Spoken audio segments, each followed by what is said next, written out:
বিবাহ বিচ্ছেদ হলে মুসলিম মহিলারাও স্বামীর কাছ থেকে দাবি করতে পারবেন খোরপোশ। বুধবার রায় দিল সুপ্রিম কোর্ট। বিচারপতি ভি নাগরত্ন এবং বিচারপতি অগাস্টাইন জর্জ মাসিহো বেঞ্চ এই রায় দেয়। আর এক মুসলিম ব্যক্তির বিবাহ বিচ্ছেদের পর স্ত্রীকে খোরপোশ দিতে অস্বীকার করেন। আদালতের খোরপোশের রায়কে চ্যালেঞ্জ করেই পিটিশন। এদিন শীর্ষ আদালতের তরফে সেই পিটিশন খারিজ করে দেওয়া হয়। বলা হয়, ফৌজদারি আইনের 125 ধারার অধীনে ডিভোর্সি মুসলিম মহিলাও প্রাক্তন স্বামীর কাছ থেকে খোরপোশ দাবি করতে পারেন।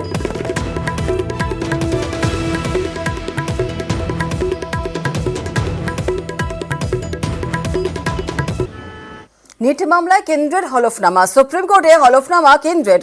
নিট পরীক্ষায় গণহারে অনিয়মের তথ্য মেলেনি। আর স্থানীয়ভাবে কোনো এলাকার পড়ুয়ারা সুবিধা পায়নি। আইআইটি মাদ্রাসের বিশেষজ্ঞদের দিয়ে বিশ্লেষণ কেন্দ্রের। সুপ্রিম কোর্টের পরামর্শ মেনে টেকনিক্যাল বিশ্লেষণ। আর টেকনিক্যাল বিশ্লেষণের রিপোর্টও জমা সুপ্রিম কোর্টে।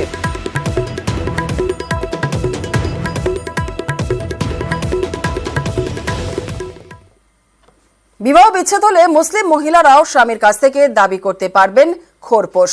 বুধবার রায় দিল সুপ্রিম কোর্ট। বিচারপতি ভি নাগরত্ন এবং বিচারপতি অগাস্টাইন জর্জ মাসিহো বেঞ্চ এই রায় দেয়।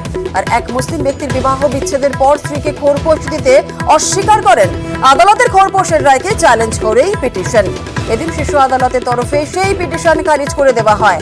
বলা হয়, ফৌজদারি আইনের 125 ধারার অধীনে ডিভোর্সি মুসলিম মহিলাও প্রাক্তন স্বামীর কাছ থেকে খোরপোশ দাবি করতে পারেন।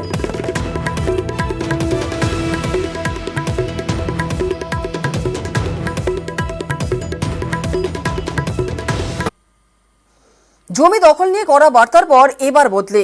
ভূমি ও ভূমি রাজস্ব দপ্তরে 416 অফিসারকে বদলের নির্দেশ। 180 জনেরও বেশি বিএলআরওকে বদলে নবান্নের। মহকুমা এবং ব্লক ভূমি আধিকারিকদেরও বদলে। হাওড়া সহ একাধিক এসডিআরওকেও বদলের নির্দেশ নবান্নের।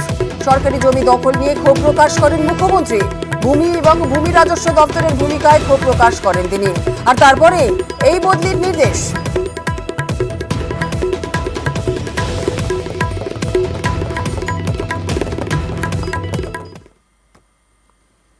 বিজেপি বিরোধীদের আপত্তি জোরালো। অনুমতি ছাড়াই কেন্দ্রীয় এজেন্সির তদন্ত।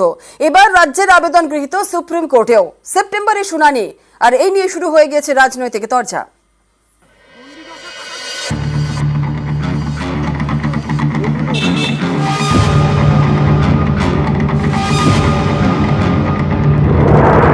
রাজ্যের আপত্তি অগ্রাহ্য করে কেন সিবিআই তদন্ত, এই প্রশ্ন তুলে সুপ্রিম কোর্টের দ্বারস্থ হয় রাজ্য সরকার।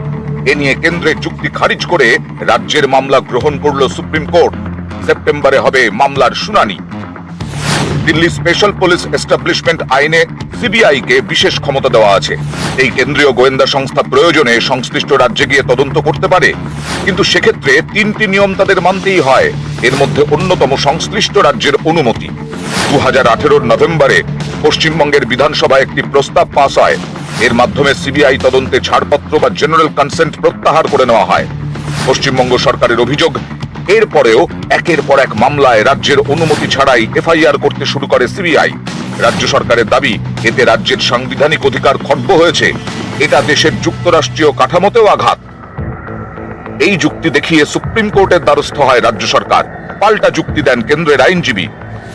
তার বক্তব্য, সিবিআই স্বশাসিত সংস্থা, সিবিআই এর কাজে কেন্দ্র নাক গলায় না, তাই কেন্দ্রের বিরুদ্ধে করাই মামলা গ্রহণ করা উচিত নয়। কেন্দ্রের এই যুক্তি খারিজ করে দিয়েছে সুপ্রিম কোর্ট। বিচারপতি বি.আর. গাভাই এবং বিচারপতি কে.ভি. বিশ্বনাথনের বেঞ্চ জানিয়ে দেয়, পশ্চিমবঙ্গ সরকারের অভিযোগের সপক্ষে যে যুক্তি, তার গ্রহণযোগ্যতা রয়েছে। মামলার শুনানি হবে সেপ্টেম্বরে। বিজেপি বিরোধীরা বারবারই দাবি করে, তাদের কোণঠাসা করতে কেন্দ্রীয় এজেন্সিগুলিকে রাজনৈতিক উদ্দেশ্যে ব্যবহার করেছে মোদী সরকার। তাই লোকসভা ভোটের আগে ইডি গ্রেফতার করে তেলেঙ্গানার প্রাক্তন মুখ্যমন্ত্রী কে চন্দ্রশেখর রাওয়ের মেয়ে কে কবিতাকে। লোকসভা ভোটের ঠিক আগে 2 অবিজেপি শাসিত রাজ্যের মুখ্যমন্ত্রীকেও গ্রেফতার করে কেন্দ্রীয় এজেন্সি। 21শে মার্চ আবগারি দুর্নীতি মামলায় গ্রেফতার করা হয় দিল্লির মুখ্যমন্ত্রী অরবিন্দ কেজরিওয়ালকে। এর আগে 31শে জানুয়ারি জমি দুর্নীতি মামলায় গ্রেফতার করা হয় ঝাড়খণ্ডের হেমন্ত সোরেনকে। আর পশ্চিমবঙ্গে তো একাধিক মন্ত্রী থেকে তৃণমূল নেতা একের পর এক গ্রেফতার করেছে ইডি, সিবিআই। এবার সেই সিবিআই এর তদন্ত নিয়ে পশ্চিমবঙ্গ সরকারের মামলা গ্রহণ করল সুপ্রিম কোর্ট। খারিজ করে দিল কেন্দ্রের আপত্তি।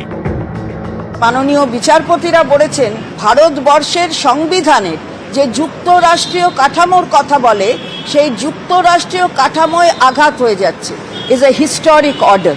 তদন্ত ঠিকভাবে পরিচালনা করছেন তারা বুঝতে পারবেন, পরে এটাই হয়তো কোর্ট বলে দেবে যে এত দেরি কেন, তামাশা চলছে নাকি, তাড়াতাড়ি শেষ করো, রুই কাতলা ঢোকাও এবার। আর কতদিন 2% 5%-এর গল্প শুনবে মানুষ? নিউজ 18 বাংলা।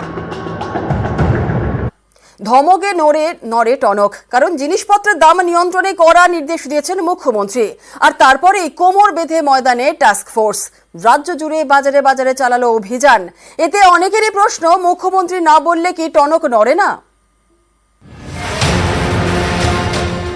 উইদিন 10 days দামগুলো কমাতে হবে। কি করে করাবেন, কি করে করবেন সেটা আপনাদের ব্যাপার। আমি সবাইকে দায়িত্ব দিচ্ছি, টাস্ক ফোর্সকে দায়িত্ব দিচ্ছি to take care for that. ফল থেকে সবজি, বাজার আগুন, সাধারণ মানুষের পকেটে চাপ। এই দাম বাড়া রুখতে কড়া মুখ্যমন্ত্রী। মঙ্গলবার নবান্নের বৈঠক থেকে কড়া বার্তা দেন, টাস্ক ফোর্সের ভূমিকা নিয়ে ক্ষোভ প্রকাশ করেন। আমি মজুদদারি ফোরেদের বারবারান্ত ঠেকাতে একটা টাস্ক ফোর্স তৈরি করে দিয়েছিলাম। টাস্ক ফোর্সের কাজ ছিল বাজারের দাম নিয়ন্ত্রণ করা। তারা এখন কি করছে? তারা কি টাস্ক ফোর্সের মিটিং করছে এখন রেগুলারলি? আমি এখন থেকে অর্ডার দিচ্ছি, ইনস্ট্রাকশন দিচ্ছি, 7 দিন পর পর এই মিটিংটা কম্পালসারি করতে হবে। আর আমাকে প্রতি সপ্তাহে রিপোর্ট দিতে হবে কত রকম লোক।